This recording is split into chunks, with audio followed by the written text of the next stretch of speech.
Hello friends, मार्गदर्शन IAS में मैं अजीत सिंह आप सभी स्टूडेंट्स का बहुत बहुत स्वागत करता हूं।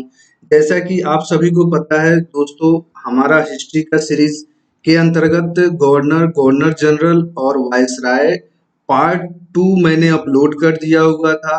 आज मैं आप लोग का पार्ट 3 अपलोड कर रहा हूं और साथ ही साथ आप लोगों से एक अपेक्षा मैं भी कर रहा हूं कि मार्गदर्शन IAS by Ajit Singh channel को आप लोग जल्द से जल्द, जो लोग भी हमारे चैनल पे आए हैं वे निश्चित रूप से इस चैनल को सब्सक्राइब कर ले और साथ ही साथ वीडियोस को लाइक करना ना भूले और साथ ही साथ आप वीडियोस को शेयर कर दें, क्योंकि वैसे स्टूडेंट जिन जो लोग अभी तक हमारे साथ नहीं जुड़े हैं वे भी हमारे साथ जुड़ जाएं। देखो, आज का हमारा सीरीज है मॉडर्न हिस्ट्री ऑफ इंडिया के अंतर्गत पहला वीडियो अपलोड हो चुका है, दूसरा अपलोड हो चुका है और तीसरा आज होगा और चौथा जो सीरीज का वीडियोस है वह भी नेक्स्ट डे आपको मिल जाएगा। आप हमारे Margdarshan IAS by Ajit Singh channel के प्लेलिस्ट में जाएंगे, वहां पे यह पूरी तरीके से प्री ओरिएंटेड है। प्री यानी पीटी स्पेशल के अंतर्गत यह सब कक्षाएं आपको मिल रही है और इन कक्षाओं का यानी हिस्ट्री आपके लिए बहुत ही एक सरल सब्जेक्ट मैं बना दूंगा अगर आप हमारे साथ निश्चित रूप से जुड़ेंगे। अगर आप यूपीएससी का एग्जामिनेशन देने वाले हैं या दे रहे हैं, यूपीपीएससी का एग्जामिनेशन दे रहे हैं, बीपीएससी का देने वाले हैं, जेपीएससी, ऐसे जो राज्य लोक सेवा आयोग के अंतर्गत जो एग्जामिनेशन होते हैं, तथा इसके साथ ही अगर आप एसआई के एग्जामिनेशन जो अलग अलग राज्यों के द्वारा आयोजित होने वाले एसआई के एग्जामिनेशन है उसमें अगर बैठना आप चाह रहे हैं तो आपको हमारे चैनल के साथ निश्चित रूप से जुड़ना चाहिए।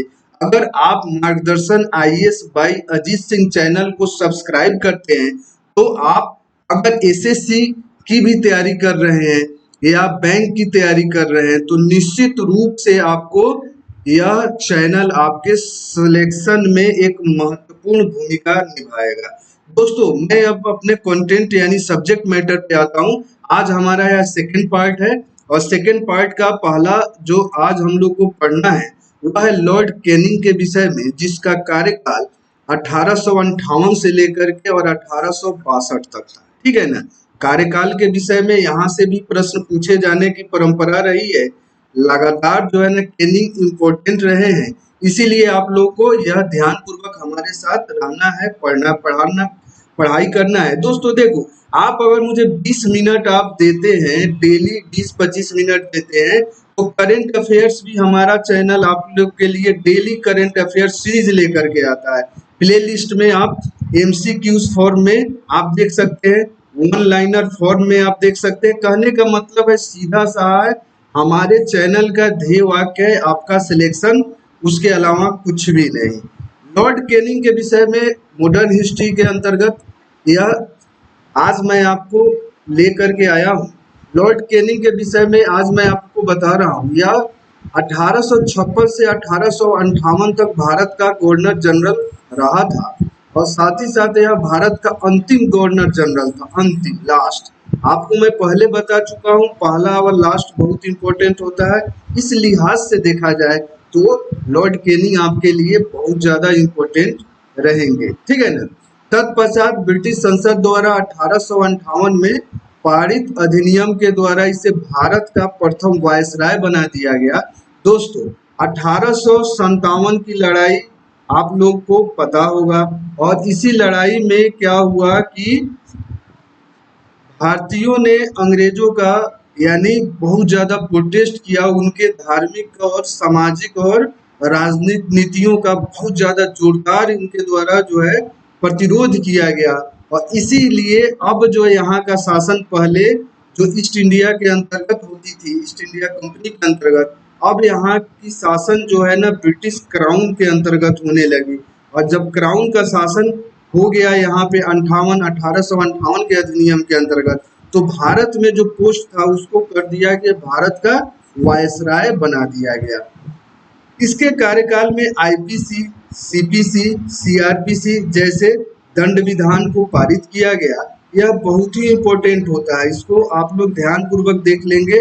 यह लॉर्ड कैनिंग ही थे जिनके कार्यकाल में यह सभी दंड विधियों का पास किया गया था। कैनिंग के समय ही 1856 में विधवा पुनर्विवाह अधिनियम पास किया गया। यानी कैनिंग के समय में 1856 ईस्वी में विधवा पुनर्विवाह अधिनियम को पास किया गया था। आगे हम लोग देखते हैं, देखो इनके नाम के साथ एक डॉक्ट्रिन ऑफ लैप्स जुड़ा हुआ है, यानी व्यपकत की सिद्धि। अब देखो यह मोस्ट वीवीआई दोस्तों यह है। अगर आप हिस्ट्री में बहुत अच्छे नहीं भी हैं तो मैं आपको बहुत अच्छा बना दूंगा। आप Margdarshan IAS by Ajit Singh channel को सब्सक्राइब कर लें और सब्सक्राइब करने के बाद बेल आइकन को आप प्रेस कर दें, जिसके साथ आपके पास नोटिफिकेशन मिलना शुरू हो जाए और डेली आप हमारे साथ हमारे वीडियोस को देखिए, पसंद कीजिए, शेयर कीजिए, ठीक है ना। उसके बाद जो है ना आपकी तैयारी, जैसे व्यपकत का सिद्धांत, चाहे वनडे दे रहे हैं, यूपीएससी, बीपीएससी, जेपीएस, कुछ भी एग्जाम, सब जगह यह आपको मोस्ट वीवीआई होता है। चाहे वो आप मेंस का एग्जामिनेशन क्यों नहीं दे रहे हैं, मेंस में भी आपको यहाँ से क्रिटिकली एग्जामिनेशन करने के लिए प्रश्न पूछे जाते हैं, ठीक है ना। तो नॉलेज आप चाहे प्री के पढ़ाई के दरमियान हासिल करो या मेंस के दरमियान हासिल करो, आपको नॉलेज का इस्तेमाल आना चाहिए। आप कहीं भी इस्तेमाल कर सकते हो, चाहे प्री हो, मेंस हो या इंटरव्यू हो। सन 1861 1861 में इंडियन काउंसिल एक्ट पारित हुआ लॉर्ड कैनिंग के समय में, तथा पोर्टफोलियो प्रणाली लागू की गई। आपको पता होना चाहिए, यह बार बार पूछा गया है यूपीपीएससी के एग्जामिनेशन में, समीक्षा अधिकारी के एग्जामिनेशन में। पोर्टफोलियो प्रणाली कब लागू की गई, तो आपको यह याद रखना है 1861, और साथ ही साथ किसके समय में, तो याद रखना है आपको कैनिंग के समय में।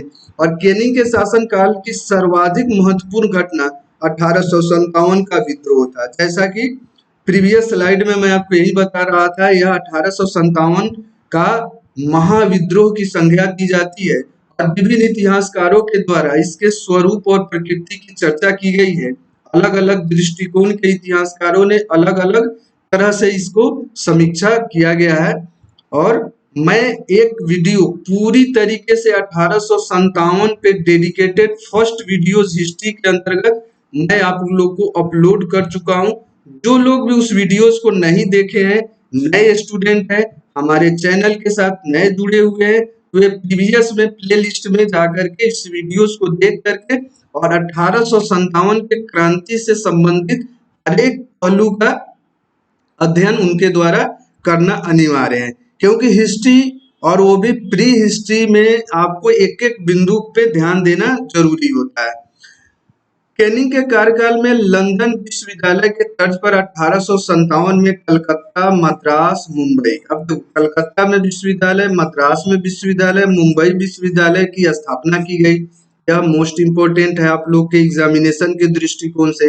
1857 के विद्रोह के पश्चात पुनः भारत पर अधिकार करके मुगल सम्राट शाह आलम को रंगून वर्मा में इसको क्या कर दिया गया, इनको रंगून निर्वासित कर दिया गया।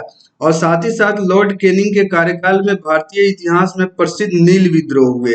अगर नील विद्रोह के विषय में पूछा जाए तो यह भी लॉर्ड कैनिंग के कार्यकाल के अंतर्गत हुआ था। और साथ ही साथ 1861 में भारतीय परिषद अधिनियम इसी कार्यकाल के में पारित हुआ था, यानी लॉर्ड कैनिंग के समय में ही 1861 का भारतीय परिषद अधिनियम पारित हुआ था, ठीक है ना। एक एक बिंदु आपके लिए, यह भी बार बार जो है ना पूछा जाने वाला फैक्चुअल इंफॉर्मेशन है आधुनिक भारत के अंतर्गत। आप जितना अपने आप को कॉन्शियस रखेंगे, पढ़ाई के प्रति डेडिकेशन दिखाएंगे, उतना ही अच्छे स्टूडेंट की श्रेणी में आप आते चलेंगे। अगला जो है ना, अगर मैं बात करूं, लॉर्ड एल्गिन 1862 1863। लॉर्ड एल्गिन 1 वर्ष की अवधि के लिए वायसराय बना था। इसका अवधि 62 और 63 ही था, ठीक है ना। और इसने बहावी आंदोलन को समाप्त किया तथा पश्चिमोत्तर प्रांत में हो रहे कबायलियों के विद्रोह का दमन किया। यही इसकी उपलब्धि है। और आगे हम लोग बढ़ते हैं तो अगला जो कार्यकाल है, जो महत्वपूर्ण कालकाल आपके समक्ष में है, वह है भारत के वायसराय के संबंध में सर जॉन लॉरेंस के विषय में, जो 64 से लेकर के 69 तक 1864 से लेकर के और 1869 तक यह आपके भारत के वायसराय रहे। इनके कार्यकाल में अफगानिस्तान में हस्तक्षेप न करने की नीति का पतन हुआ। जो अफगानिस्तान में हस्तक्षेप न करने की नीति जो पहले से लागू थी, इस नीति का पतन हुआ, यानी इस नीति को छोड़ दिया गया। और साथ ही साथ जॉन लॉरेंस के कार्यकाल में यूरोप के साथ दूरसंचार व्यवस्था 1869 टू 70 में कायम की गई। यानी इनकी उपलब्धि, इनके कार्यकाल की महत्वपूर्ण उपलब्धियों में अगर देखा जाए तो यूरोप के साथ भारत का दूरसंचार स्टेब्लिश करना रहा। इनके कार्यकाल में कलकत्ता, मुंबई और मद्रास में उच्च न्यायालय की स्थापना हुई। कलकत्ता में उच्च न्यायालय हाई कोर्ट का निर्माण हुआ, मुंबई में हाई कोर्ट का निर्माण हुआ और साथ ही साथ मद्रास में भी हाई कोर्ट का निर्माण हुआ। अगर यहाँ से प्रश्न पूछा जाता है तो आप सर जॉन लॉरेंस को जरूर से जरूर याद रखेंगे। इनके कार्यकाल के अगला अचीवमेंट है, इनके कार्यकाल में पंजाब टेनेसी एक्ट पास हुआ था, पंजाब काश्तकारी अधिनियम पास हुआ था। इसके लिए भी सर जॉन लॉरेंस को याद किया जाता है। और इसने चेम्बरलेन हेनरी के नेतृत्व में एक अकाल आयोग, हेनरी आयोग, ठीक है ना, हेनरी आयोग का निर्माण किया गया था, गठन किया गया था।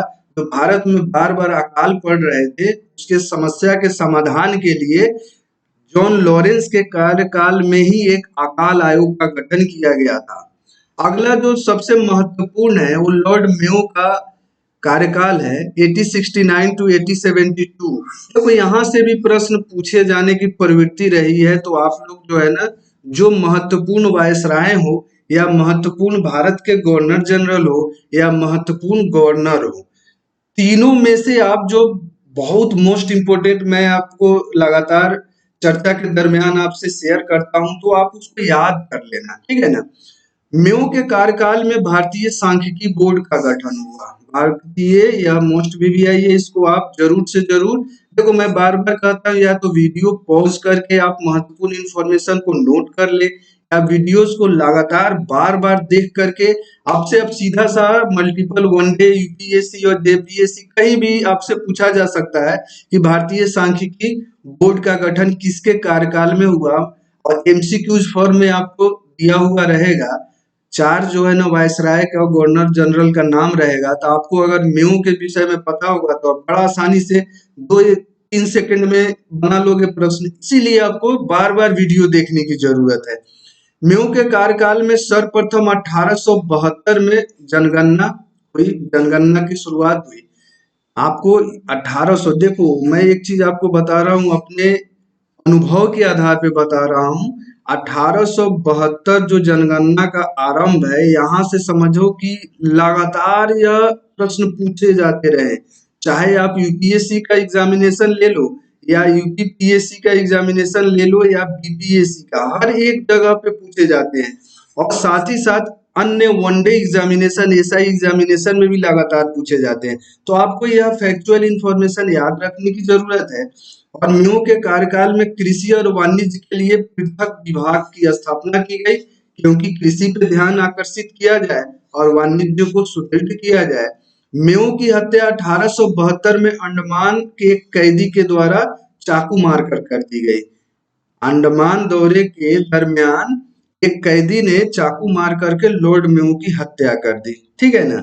और इसने यानी लॉर्ड मेयो के कार्यकाल में राजस्थान के अजमेर में मेयो कॉलेज की स्थापना। यह मोस्ट इंपोर्टेंट प्रश्न है, जरूर से जरूर देखो। यहाँ से हम लोग कम से कम 5-6 ऐसा महत्वपूर्ण इंफॉर्मेशन है जो लगातार एग्जामिनेशन में पूछे जाते रहे। मैं अपने सिलेबस यानी अपने कंटेंट में उन्हीं प्रश्न को जगह देता हूं जो लगातार पूछे जाते रहे हैं और मोस्ट वीवीआई है। इसीलिए जो लोग भी हमारे क्लास को ज्वाइन करे वे वीडियोस को अंत तक देखना न भूले, नहीं तो उनका कॉन्सेप्ट क्लियर नहीं होगा और अंततोगत्वा वे अपने एग्जामिनेशन की सही ढंग से तैयारी नहीं कर पाएंगे। दोस्तों, Margdarshan IAS by Ajit Singh channel एकदम नया है। आप लोग हमारे साथ जुड़ेंगे तो चैनल आप लोग को वनडे एग्जामिनेशन से रिलेटेड पर्याप्त वीडियो उपलब्ध कराएगा। यूपीएससी वालों के लिए अलग प्लेलिस्ट है हमारे पास। आपको राज्य लोक सेवा आयोग के लिए अलग प्ले लिस्ट हमारे पास है, यानी हर एक विद्यार्थी के लिए हमारे पास अलग, यानी हम लोग कोई चीज मिक्सअप नहीं करते हैं। हम लोग के लिए अलग अलग स्टूडेंट वर्ग हैं और सबके लिए पर्याप्त मैटर हमारे पास होता है, ठीक है ना। इसीलिए आप लोग बिना कुछ सोचे मार्गदर्शन आईएएस भाई अजीत सिंह को जल्द से जल्द सब्सक्राइब कर लें, क्योंकि यहाँ पे क्लासेस शुरू हो चुकी है। आप लोग हमारे साथ जुड़ेंगे तो बहुत अच्छा होगा। दोस्तों, अगला जो महत्वपूर्ण वायसराय है लॉर्ड नॉर्थ ब्रूक के विषय में 1872 से लेकर 76 तक इनका कार्यकाल था। पहला इनकी उपलब्धि देखा जाए तो नॉर्थ ब्रूक ने 1875 में बड़ौदा के शासक गायकवाड़ को पद से हटा दिया, यानी पदच्युत कर दिया।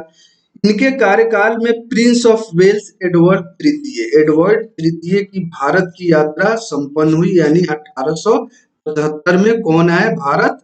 प्रिंस ऑफ वेल्स एडवर्ड तृतीय। यह भी मोस्ट डीवीआई प्रश्न है। साथ ही साथ इन्हीं के कार्यकाल में पंजाब में एक विद्रोह हुआ था जिसको कहा जाता है कूका आंदोलन। राम सिंह कूका के द्वारा यह आंदोलन चलाया गया था और इसको बोला जाता है जवाहर मल भी इसके जो है ना प्रमुख नेताओं में से थे और इसको कूका आंदोलन, कूका विद्रोह बोला जाता है, ठीक है ना। यहाँ से भी प्रश्न बार बार पूछे जाते हैं, ये भी मोस्ट वीवीआई श्रेणी में है। नॉर्थ ब्रूक के समय ही स्वेज नहर खुल जाने से भारत और ब्रिटेन के बीच व्यापार में वृद्धि हुई। स्वेज नहर खुल जाने से भारत और ब्रिटेन के बीच में व्यापार में वृद्धि दर्ज की गई। यह भी उपलब्धि अगर किसी वायसराय के समय में हुई तो वह वायसराय थे लॉर्ड नॉर्थ ब्रूक। अगला जो महत्वपूर्ण हमारे वायसराय होंगे वो लॉर्ड लिटन है।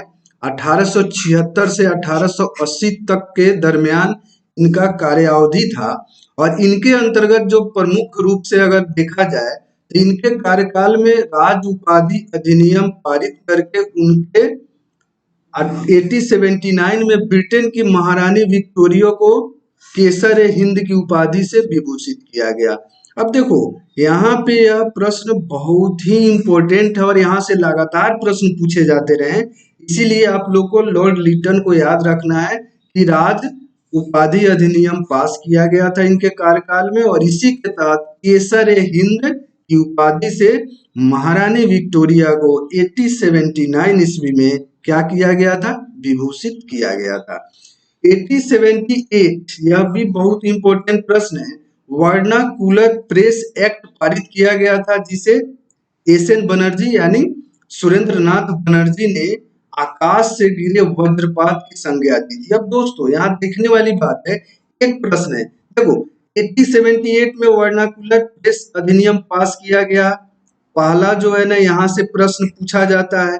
दूसरा प्रश्न यहाँ से पूछा जाता है एसएन बनर्जी ने इसको किस उपाधि से संबोधित किया था? तो आकाश से गिरे वज्रपात की संज्ञा दी थी। इसको वर्नाकुलर प्रेस एक्ट को किसने? सुरेंद्रनाथ बनर्जी यानी एसएन बनर्जी ने। तो यह भी आपके लिए जो है ना मोस्ट इंपोर्टेंट प्रश्न है, तो आप लोग इसको जरूर से जरूर मेमोराइज करने का कोशिश कीजिएगा। यूट्यूब पे बहुत सारे वीडियोस आपको मिलेंगे, लेकिन 100% ऑथेंटिक और साथ ही साथ आपको एकदम पूरी तरीके से 100% examination oriented videos Margdarshan IAS by Ajit Singh channel आपको प्रोवाइड कराता है। और पूरी जिम्मेवारी के साथ अगर आप हमारे चैनल को आप सब्सक्राइब करते हैं, अगर यहाँ से कोई भी कंटेंट आप पढ़ते हैं तो उसकी शुद्धता की गारंटी होगी। आपके एग्जामिनेशन के लिए निश्चित रूप से वह रामबाण सिद्ध होगा। अगला जो इसी के अंतर्गत हम लोग देखते हैं, लॉर्ड लिटन एक विख्यात कवि और साथ ही साथ एक लेखक था। विद्वानों के बीच और ओवेन मेरेडिथ, देखो यूपीएससी में यह प्रश्न पूछा गया है, यूपीएससी में, यानी ओवेन मेरेडिथ किस उपाधि से किसको संबोधित किया जाता था? तो अगर आपको लॉर्ड लिटन याद है तो आप बड़े आसानी से क्या करोगे, इसको डील कर लोगे प्रश्न को। अगर आप नहीं पढ़े हो, अगर यह आपको कहीं नहीं मिला है, अगर हमारे चैनल को आप नहीं देख पाए हो समय के साथ, तो आप यह प्रश्न गलत भी कर सकते हो। इसको आप लोग मोस्ट वीवीआई है ओवेन मेरेडिथ याद रखोगे आप लोग। इसी के समय 1878 में भारतीय शस्त्र अधिनियम पारित किया गया, जिसके तहत शस्त्र रखने और व्यापार करने के लिए लाइसेंस अनिवार्य बना दिया गया। जो आप लोग आज भी देखते हो, कोई भी अगर आर्म्स आप रखते हो तो उसके लिए लाइसेंस की जरूरत पड़ती है।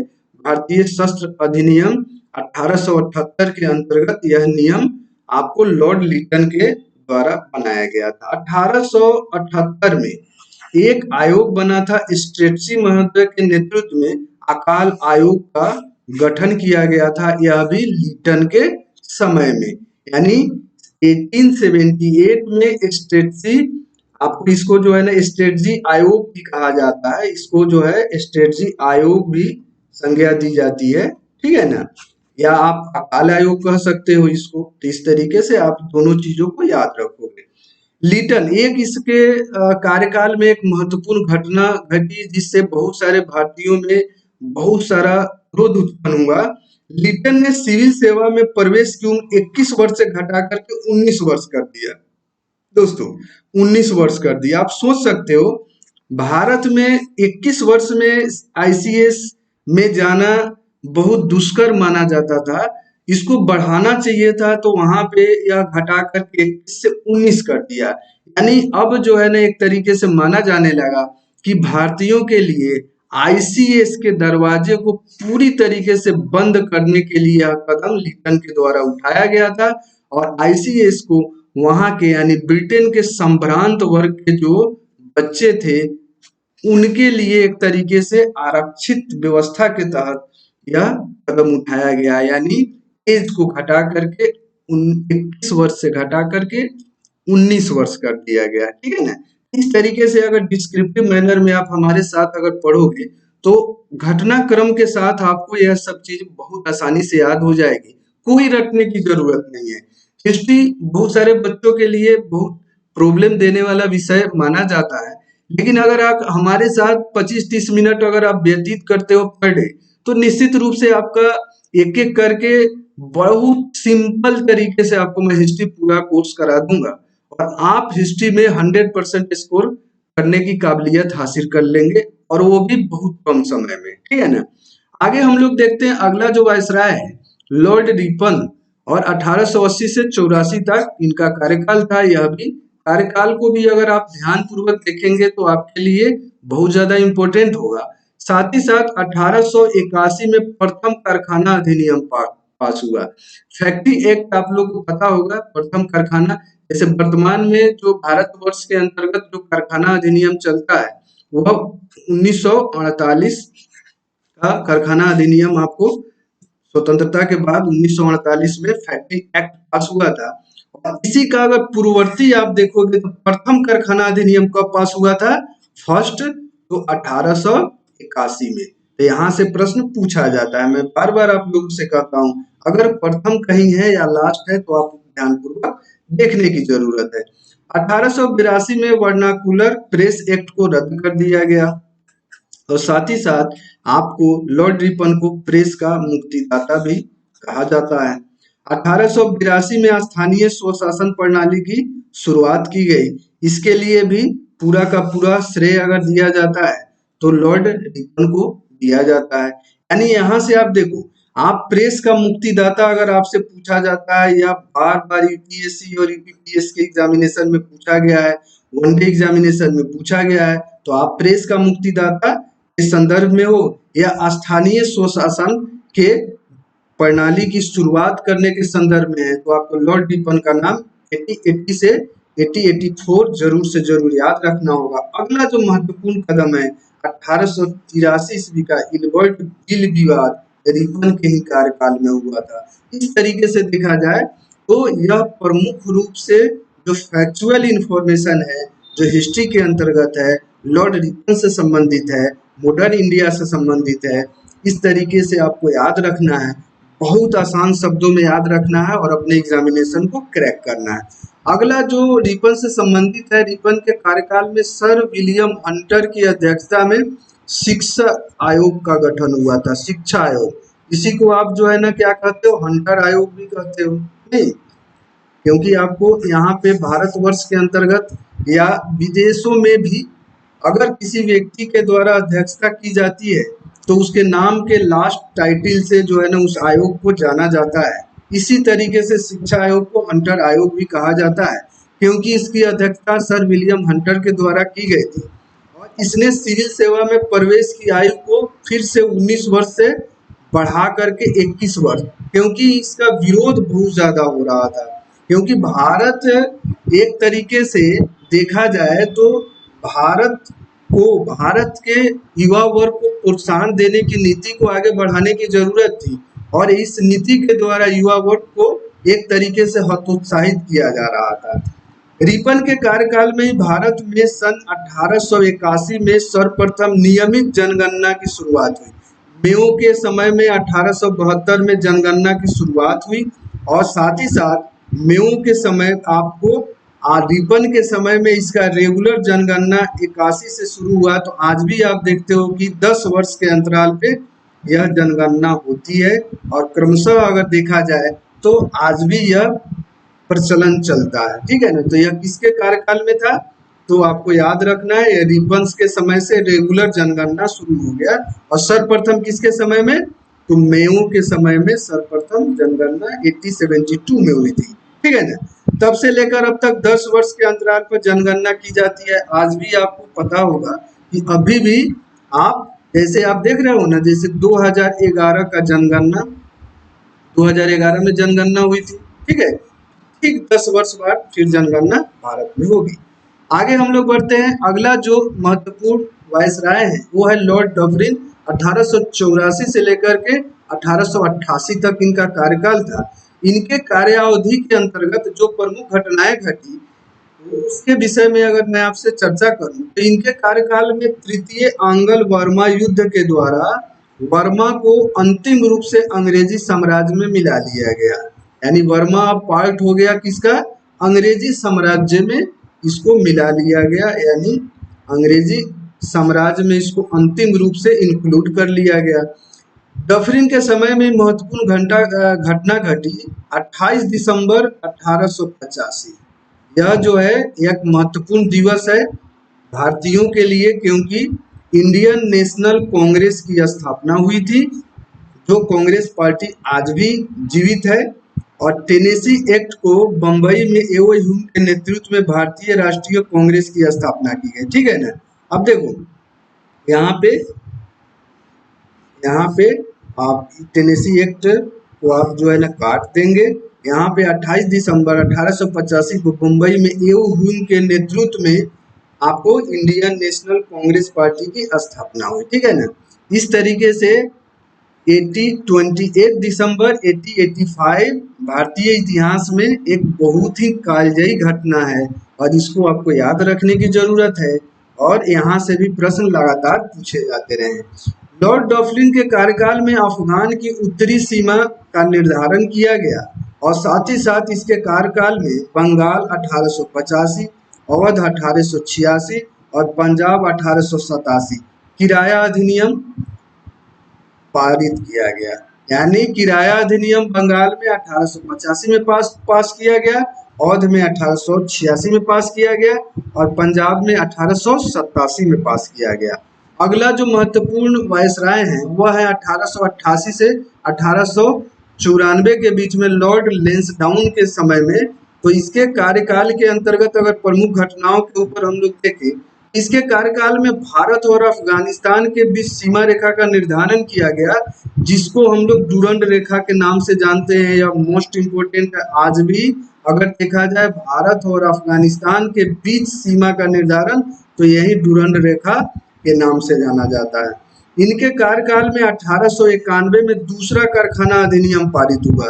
पहला आपको पता है 1881 में पारित हुआ था कारखाना अधिनियम और वर्तमान में आप देखोगे तो 1948 में पास किया हुआ अधिनियम वर्तमान भारत में यानी इंडिया के अंतर्गत आपको कारखाना अधिनियम जो लागू है 1948 का है। लेकिन द्वितीय कारखाना अधिनियम आप देखोगे तो 1891 का अधिनियम है और पहला अधिनियम 1881 में पारित हुआ था कारखाना अधिनियम, ठीक है ना। आगे हम लोग देखते एज ऑफ कंसेंट बिल पारित होना, जिसके कार्यकाल की महत्वपूर्ण उपलब्धियों में से एक है। ये जब कंसेंट बिल का पास होना इसके यानी कार्यकाल का एक प्रमुख उपलब्धि है। इसने मणिपुर में टिकेंद्रजीत के नेतृत्व में विद्रोह का दमन किया। टिकेंद्रजीत मणिपुर के इनके द्वारा जो विद्रोह किया गया था उसका इसके द्वारा दमन किया गया, इसके लिए भी इसको जाना जाता है। अगला जो महत्वपूर्ण वायसराय है लॉर्ड एल्गिन द्वितीय, 94 से लेकर के 1899 तक इनका कार्यकाल था। इनके कार्यकाल की जो प्रमुख उपलब्धियों के विषय में हम चर्चा करें तो भारत में क्रांतिकारी आतंकवाद की घटनाएं शुरू हो गई। अब देखो यहाँ पे क्रांतिकारी आतंकवाद शब्द का है, तो यहाँ पे जो वर्तमान में आतंकवाद है उससे आप तुलना मत करने लग जाना। वर्तमान में जो आतंकवाद है उसका स्वरूप अलग है, और उस समय जो इतिहासकारों के द्वारा क्रांतिकारी आतंकवाद शब्द का इस्तेमाल किया गया था, क्योंकि भारतवर्ष के युवा भारत को स्वतंत्रता दिलाने के उद्देश्य से प्रयत्नशील थे, इसीलिए इस शब्द को क्रांतिकारी आतंकवाद कहा गया, क्योंकि यह एक राज सत्ता के विरोध ही थी। उस समय ब्रिटिश औपनिवेशिक सत्ता था, और सत्ता से विपरीत जब क्रांतिकारी लोग आंदोलन करते थे, और आपको आंदोलन कैसा हिंसक आंदोलन होता था, इसीलिए इसको क्रांतिकारी आतंकवादी साम्राज्यवादी इतिहासकारों के द्वारा और मार्क्सवादी इतिहासकारों के द्वारा शब्द का इस्तेमाल किया गया है। यह भी बहुत इंपॉर्टेंट है, ठीक है ना। पूना के चापेकर बंधुओं ने 1897 में ब्रिटिश अधिकारियों की हत्या करके भारत में पहली राजनीतिक हत्या की थी, फर्स्ट। इसीलिए आप इसको जरूर से जरूर याद रखोगे। 1897 और चापेकर बंधुओं का नाम याद आपको रखना जरूरी है। इसने हिंदू कुश पर्वत के दक्षिण में एक राज्य चित्राल के विद्रोह को दबाया था, और इसके कार्यकाल में भारत में देशव्यापी अकाल पड़ा हुआ था। यानी लॉर्ड एल्गिन द्वितीय का कार्यकाल अकालों के लिए जाना जाता है। और साथ ही साथ आगे हम लोग देखते हैं जो बहुत ही इम्पोर्टेंट है, वो है लॉर्ड कर्जन। 1899 से लेकर के 1905 तक यह भारतीय मॉडर्न हिस्ट्री के अंतर्गत बहुत ही वायसराय में अगर देखा जाए तो लॉर्ड कर्जन का कार्यकाल बहुत ज़्यादा इम्पोर्टेंट है पढ़ाई के दृष्टिकोण से। लॉर्ड कर्जन के कार्यकाल में एंड्रू फ्रेजर की अध्यक्षता में पुलिस आयोग का गठन हुआ था। पुलिस आयोग, ठीक है ना, पुलिस आयोग का गठन एंड्रू फ्रेजर इसके अध्यक्ष थे। इसको आप मोस्ट VVI जरूर आप याद करोगे। इस आयोग की अनुशंसा पर CID का स्थापना, जो अब वर्तमान में राज्य के अंतर्गत देखते हो ना CID होती है, तो फ्रेजर आयोग के संस्तुतियों के आधार पर CID का गठन किया गया था। और साथ ही साथ 1902 में सर थॉमस रो की अध्यक्षता में विश्वविद्यालय आयोग का गठन किया गया था। और किसके कार्यकाल में, तो लॉर्ड कर्जन के कार्यकाल में। आगे हम लोग बढ़ते हैं। इसके कार्यकाल में उत्तरी पश्चिमी सीमावर्ती प्रांत की स्थापना की गई थी, और साथ ही साथ शिक्षा के क्षेत्र में 1904 में विश्वविद्यालय अधिनियम पारित किया गया था। यह बहुत ही ज्यादा इम्पोर्टेंट है, आप इसको जरूर से जरूर याद रखोगे। 1904 और विश्वविद्यालय अधिनियम पास किया गया था, और किसके कार्यकाल में, तो लॉर्ड कर्जन के कार्यकाल में। अगला जो महत्वपूर्ण बिंदु है, 1904 में ही प्राचीन स्मारक परिरक्षण अधिनियम पास किया गया था, और भारतीय पुरातत्व सर्वेक्षण संस्थान, यह बहुत ही इम्पोर्टेंट है, इसकी स्थापना भी लॉर्ड कर्जन के कार्यकाल में की गई थी, जो कि आज भी एक महत्वपूर्ण संस्थान के रूप में अवस्थित है। और कर्जन ने सर एंटनी मैकडोनाल्ड की अध्यक्षता में एक अकाल आयोग का भी गठन किया था। अकाल आयोग का गठन किया था किसके, मैकडोनाल्ड की अध्यक्षता में, ठीक है। मैं यह समझ पा रहा हूं कि आप लोग को बहुत ज्यादा इंटरेस्ट आ रहा है। आप वीडियोस को थोड़ा सा लंबा हो रहा है क्योंकि मैं थोड़ा सा एक्सप्लेनेशन पे ज्यादा ध्यान दे रहा हूँ। और कर्जन के कार्यकाल में बंगाल का विभाजन हुआ, जिससे भारत में क्रांतिकारी गतिविधियों का सूत्रपात हुआ। यह बहुत ही इंपॉर्टेंट घटनाक्रम है, इसको आपको याद करने की जरूरत है। अगला लॉर्ड मिंटो द्वितीय के विषय में 1905 से 10 तक इसका कार्यकाल था। इसमें जो इसके कार्यावधि में जो महत्वपूर्ण घटनाक्रम हुआ, इसके कार्यकाल में आगा खां और समीमुल्लाह खां के द्वारा ढाका में, जो वर्तमान बांग्लादेश की राजधानी थे है, और उस समय अगर देखा जाए तो यह संयुक्त भारत के अंतर्गत था। 1906 में देखा जाए तो मुस्लिम लीग की स्थापना की गई और स्थापना आगा खां और समीमुल्लाह खां के नेतृत्व में किया गया था। और इसी के कार्यकाल में कांग्रेस का सूरत अधिवेशन हुआ था 1907 में, जिसमें कांग्रेस का विभाजन हो गया था, यानी दो दल बन गए थे। गरम गरम दल अलग हो गया था और नरम दल आपको अलग हो गया था, ठीक है ना। दोनों विचारधारा के स्तर पे दोनों लोग अलग अलग हो गए थे।